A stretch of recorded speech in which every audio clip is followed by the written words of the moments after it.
ಓಂ ಶುಕ್ಲಾಂಬರಂ ವಿಷ್ಣುಂ ಶಶಿವರ್ಣಂ ಚತುರ್ಭುಜಂ ಪ್ರಸನ್ನವದನಂ ಧ್ಯಾಯೇತ್ ಸರ್ವವಿಘ್ನೋಪಶಾಂತಯೇ. ಪ್ರಥಮಾದಿ ಪೂಜಿತ ಶ್ರೀ ವಿಘ್ನೇಶ್ವರನ ಪಾದ ಪದ್ಮಗಳಿಗೆ ನಮಸ್ಕರಿಸುತ್ತಾ ನಿಮ್ಮ ಪ್ರೀತಿಯ ರಘುಮೌಳಿಯ ನಮಸ್ಕಾರಗಳು. ಶ್ಲೋಕದಲ್ಲಿ ಅರ್ಜುನನು ಏನು ಹೇಳ್ತಾ ಇದ್ದಾನೆ? ಅರ್ಜುನನು ಶತ್ರು ಸಂಹಾರಕನೇ, ಮಧುವನ್ನು ಕೊಂದವನೇ, ಪೂಜಾರರಾದ ಭೀಷ್ಮ, ದ್ರೋಣ ಮೊದಲಾದವರನ್ನು ಯುದ್ಧದಲ್ಲಿ ಬಾಣಗಳಿಂದ ಹೇಗೆ ಪ್ರತಿರೋಧಿಸಲಿ ಎಂದು ಭಗವಂತನಲ್ಲಿ ಪ್ರಶ್ನಾರ್ಥಕವಾಗಿ ಕೇಳ್ತಾ ಇದ್ದಾನೆ. ಪಿತಾಮಹರು, ಭೀಷ್ಮರು, ಗುರು ದ್ರೋಣಾಚಾರ್ಯರು ಇಂತಹ ಹಿರಿಯರು ಯಾವಾಗಲೂ ಪೂಜಾರರು.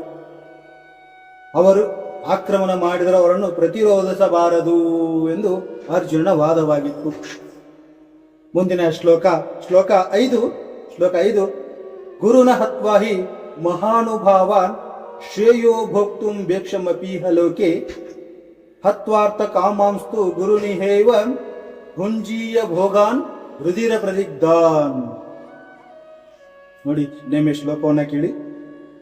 ಗುರುನ ಹತ್ವಾಹಿ ಮಹಾನುಭಾವಾನ್ ಶ್ರೇಯೋ ಭೋಕ್ತುಂ ವೇಕ್ಷಮಪೀಹ ಲೋಕೆ ಹತ್ವಾರ್ಥ ಕಾಮಾಂಸ್ತು ಗುರುನಿಹೈವ ಹುಂಜೀಯ ಭೋಗಾನ್ ರುಧಿರ ಪ್ರದಿಗ್ಧಾನ್.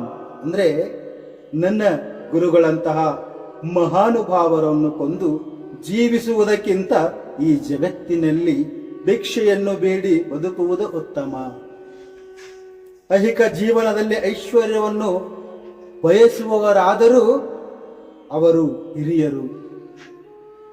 ಅವರನ್ನು ಕೊಂದರೆ ನಾವು ಅನುಭವಿಸುವ ಎಲ್ಲ ಭೋಗಗಳಿಗೂ ರಕ್ತವು ಅಂಟಿಕೊಂಡಿರುತ್ತದೆ ಎಂದು ಅರ್ಜುನನು ಭಗವಂತನ ಬಳಿಯಲ್ಲಿ ಹೇಳ್ತಾ ಇದ್ದಾನೆ.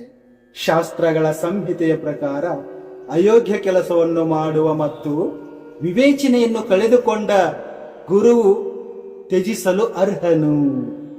ದುರ್ಯೋಧನನು ಆರ್ಥಿಕ ನೆರವನ್ನು ನೀಡಿದನೆಂದು ಭೀಷ್ಮ ದ್ರೋಣರು ಅವನ ಪಕ್ಷವನ್ನು ವಹಿಸಬೇಕಾಯಿತು. ಆರ್ಥಿಕ ಕಾರಣಗಳನ್ನು ಮಾತ್ರ ಪರಿಗಣಿಸಿ ಅವರು ಇಂತಹ ಸ್ಥಾನವನ್ನು ಒಪ್ಪಿಕೊಳ್ಳಬಾರದಾಗಿತ್ತು.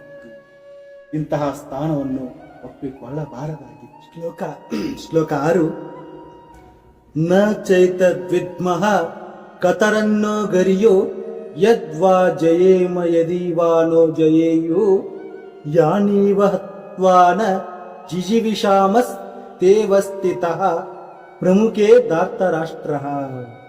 ಮತ್ತೊಮ್ಮೆ ಈ ಶ್ಲೋಕವನ್ನು ಕೇಳೋಣ. ಶ್ಲೋಕ 6 ನ ಚೈತ ವಿದ್ಮಃ ಕತರನ್ನೋ ಗರಿಯೋ ಯದ್ವಾ ಜಯೇಮ ಯದಿವಾನೋ ಜಯೇಯು ಯಾನೇವ ಹತ್ವಾನ ಜಿಜಿವಿಷಾಮಸ್ ತೇವಸ್ಥಿತಃ ಪ್ರಮುಖೇ ಧಾರ್ತರಾಷ್ಟ್ರಃ. ಏನ್ ಹೇಳ್ತಾ ಇದ್ದಾನೆ ಅರ್ಜುನನು? ಅವರನ್ನು ಸೋಲಿಸುವುದು ಅಥವಾ ಅವರಿಂದ ಸೋಲುವುದು, ಎರಡರಲ್ಲೂ ಯಾವುದು ಉತ್ತಮ ಎಂದು ನಮಗೆ ತಿಳಿಯದು. ನಾವು ಧೃತರಾಷ್ಟ್ರನ ಮಕ್ಕಳನ್ನು ಕೊಂದರೆ ನಮಗೆ ಜೀವಿಸಬೇಕೆಂಬ ಆಸೆ ಇರುವುದಿಲ್ಲ.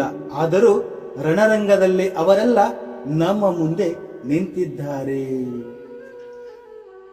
ಹೀಗೆ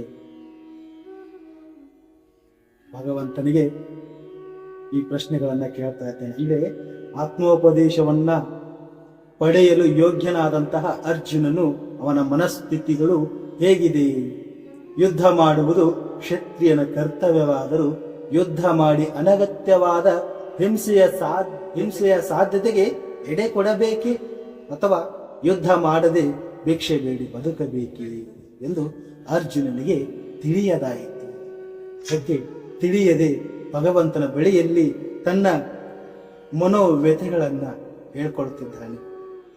ಮುಂದೆ ಭಗವಂತ ಇದಕ್ಕೆಲ್ಲ ಪರಿಹಾರ್ಥವಾಗಿ ಏನ್ ಹೇಳ್ತಾನೆ, ಆತ್ಮೋಪದೇಶವನ್ನ ಹೇಗೆ ಮಾಡ್ತಾನೆ ಭಗವಂತ ಎನ್ನುವುದನ್ನ ಮುಂಬರುವ ಶ್ಲೋಕದಲ್ಲಿ ನಾವು ನೋಡೋಣ.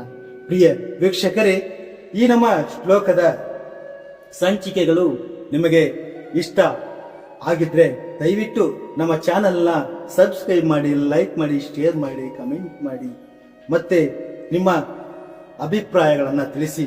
ಮತ್ತೆ ನಾವು ಯಾವ ರೀತಿ ಈ ಭಗವದ್ಗೀತೆ ಶ್ಲೋಕವನ್ನ ಬದಲಾವಣೆ ಮಾಡ್ಕೋಬೇಕು ಅಂತ ನಿಮ್ಮ ಸಲಹೆ ಸೂಚನೆಗಳಿಗೆ ನಾವು ಕಾಯ್ತಾ ಇರ್ತೇವೆ. ದಯವಿಟ್ಟು ನಿಮ್ಮ ಸಲಹೆ ಸೂಚನೆಗಳನ್ನು ನೀಡಿ. ಮತ್ತು ನಮ್ಮ ಚಾನಲ್ನ ಸಬ್ಸ್ಕ್ರೈಬ್ ಮಾಡಿ, ಲೈಕ್ ಮಾಡಿ, ಶೇರ್ ಮಾಡಿ. ಮತ್ತೆ ಮುಂದಿನ ಶ್ಲೋಕದೊಂದಿಗೆ ಭೇಟಿಯಾಗೋಣ. ನಮಸ್ಕಾರ. ನಮಸ್ಕಾರ.